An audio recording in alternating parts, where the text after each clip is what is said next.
안녕하십니까, 박병웅입니다. 오늘은 한동훈 비대위원장에게 몇 가지 권고를 드리고 싶은 사항이 있어서 방송을 하게 됐습니다.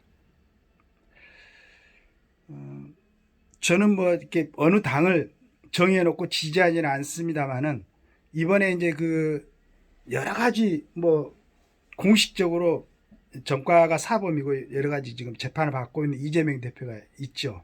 근데 이재명 대표가 한 가지 지금 공을 세운 건 있습니다. 예를 들어서 정말로 그 국민들이 보기에 불분명한 태도를 갖고 있던 정치인들을 제대로 자기 쪽으로 자기 편을 드는 사람들, 그러니까 뭐 그 생각을 갖고 있는 게 지금 대한민국을 위해서 좋든 나쁘든 한쪽으로 딱 세워놨어요. 그러니까 뭐 죽기 살기로 이재명을 지지하는 사람들. 그러면 나라가 어떻게 되든 간에 우리는 이재명하고 같이 함께 하겠다.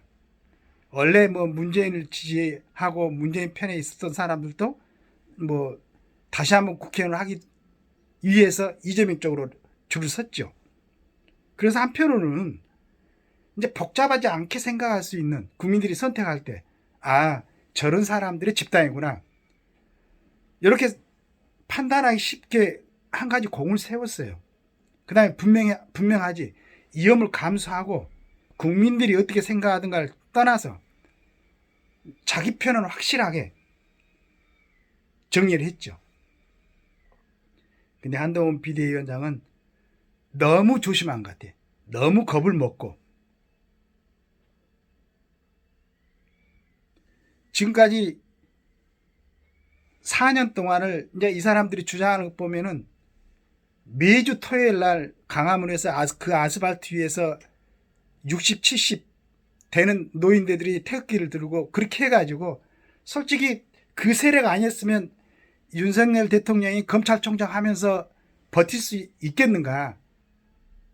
그 다음에 한동훈 지금 비대위원장이 법무부 장관을 하고 비대위원장으로 그 길을 걸을 수 있겠는가. 도저히 불가능했죠. 그때 그 세력끼리 뒤에 받침이 없었으면은 윤석열 대통령도 검찰총장에서 그만두고 야인으로 물러났을 거고, 지금 한동훈 비대위원장을 비롯해가지고 법무부 장관, 지금 뭐 경찰청장 전부 다 그런 자리에 오를 기회가 없었을 것이라고 생각을 하고 있습니다. 물론 이제 이건 가정적인 얘기지만은 지금 이제 그렇게 와가지고 지금 우리 한동훈 비대위원장 열심히 하고 있죠. 또 신선한 충격도 줬었죠.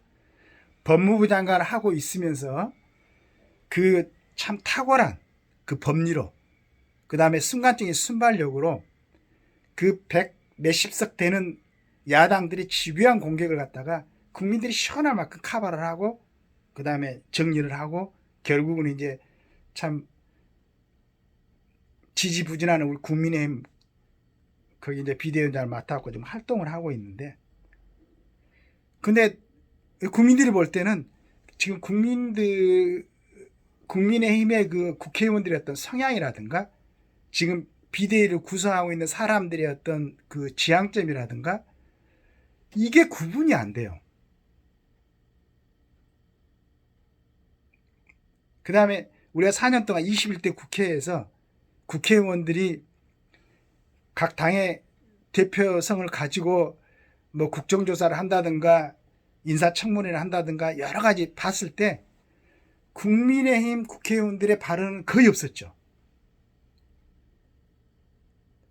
그 뭐 여러 가지로 뭐 이제 지금 뭐 방송이라든가 언론이라든가 많이 이제 그 기울어졌다고 평가를 하고 스스로들도 인정을 하고, 지금 뭐 이번에 뭐 호주 대사를 부임하는데 MBC 뭐 기자가 같이 타고 가고 거기서 내리니까 막 반대한 사람들이 구호를 외치고 그랬다고 그러는데, 이런 상황 전동대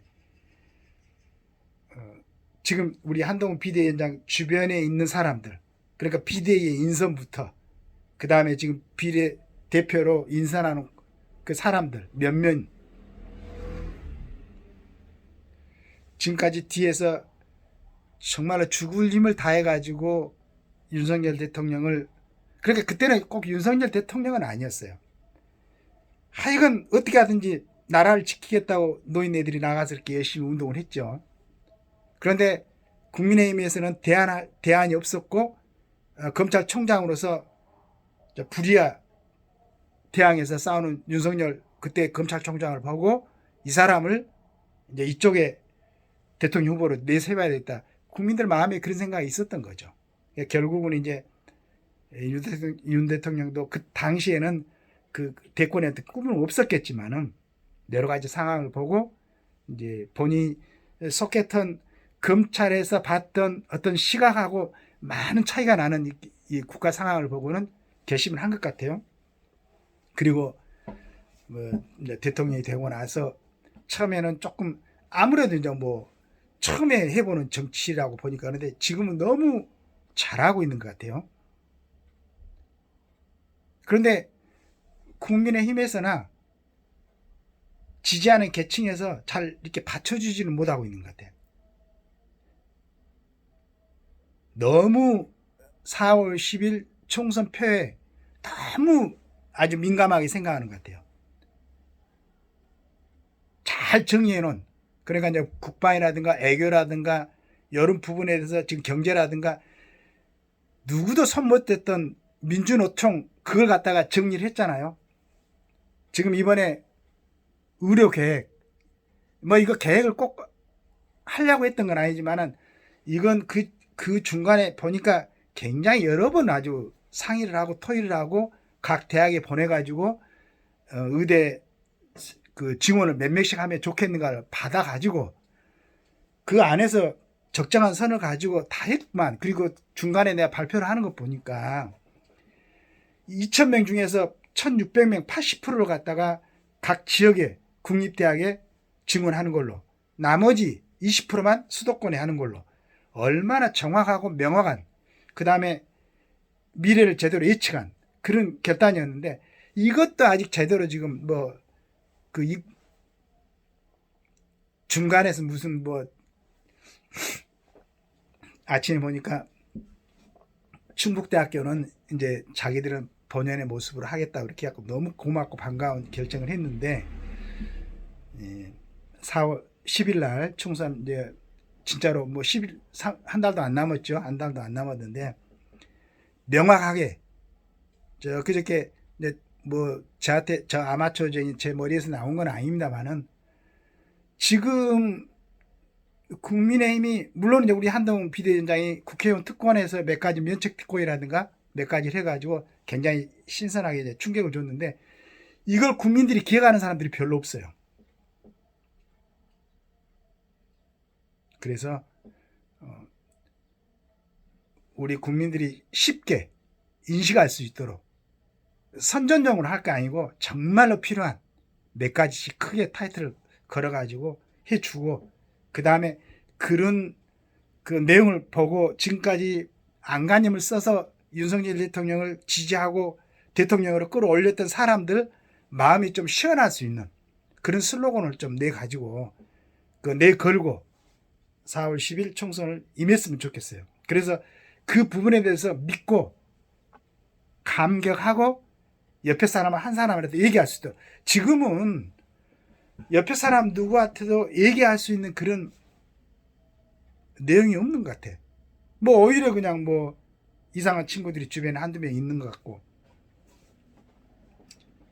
잘 정비해가지고 국민들의 기대를 갖다 저버리지 말고 저는 개인적으로는 이번 선거에서 국민의힘이 꼭 이라고 얘기는 안 합니다. 국민의힘뿐만 아니고 더불어민주당이나 어느 당에서도 국민들이 정확히 판단해가지고 진짜로 좋은 사람들이 국회로 들어오기를 원하는 거예요. 그래서 일반적인 사항, 아주 전 국가적인 중요한 문제가 아닐 때는 막 각 지역에 내지는 본인의 지역의 이득을 위해서도 국회의원들이 활동할 수도 있겠죠. 그러나 전체적으로 애교나 국방이나 전체 국가의 어떤 중대한 일이 걸려있을 때는 국회의원들은 헌법기관이잖아. 130조밖에 없는 헌법에 국회의원들에 대해서 명시를 해놓고 그것도 입법, 사법, 행정 순으로 돼 있나? 입법을 가장 우선으로 해놨잖아. 그렇게 중요한 자리로 들어가는 국회의원들이 중요한 안건을 결정하고 심사할 때까지 자기들 편이나 자기 지역이나 이렇게 생각한다면 그건 헌법기관이 아니지. 그런 걸 할 수 있는 사람들이 국회로 들어라는 얘기야. 더불어민주당이나 뭐 어디 당이나 국민의힘이나. 그래서 한동훈 비대위원장도 선명하고 정확하고 분명한 그런 국민들이 갖다가 정말로 시원하게 생각할 수 있는 그런 걸 갖다가 크게 걸어놓고 그 다음에 요구를 해야죠. 국민들한테 지지를 하라. 어디 가서 사진 찍고 뭐 손 흔들고 이런 거 말고 진짜 필요한 걸 갖다 내걸어야죠. 이제 얼마 남지 않았습니다. 4월 10일 총선에서 만약에 22대 국회로 등원하는 국회의원들이 또 뭐 21대 국회처럼 그 전에 국회의원들처럼 자기들이 뽑아놓은 대통령이나 탄핵을 하고 국민들을 갖다 이 소용돌이 속에 몰아넣어 가지고 정신없게 만들고 그냥 좋은 법률을 만들어야 될 국회의원들이 국민들의 생활이라든가 기업이라든가 이런 활동을 갖다 저해하고 방해하는 그런 법률들을 만든다든가 그러면 안 되잖아요. 잘 선택해서 뽑을 수 있도록 분명하고 선명한 그런 기치를 갖다가 내세우고 활동하시기를 기대하겠습니다. 감사합니다.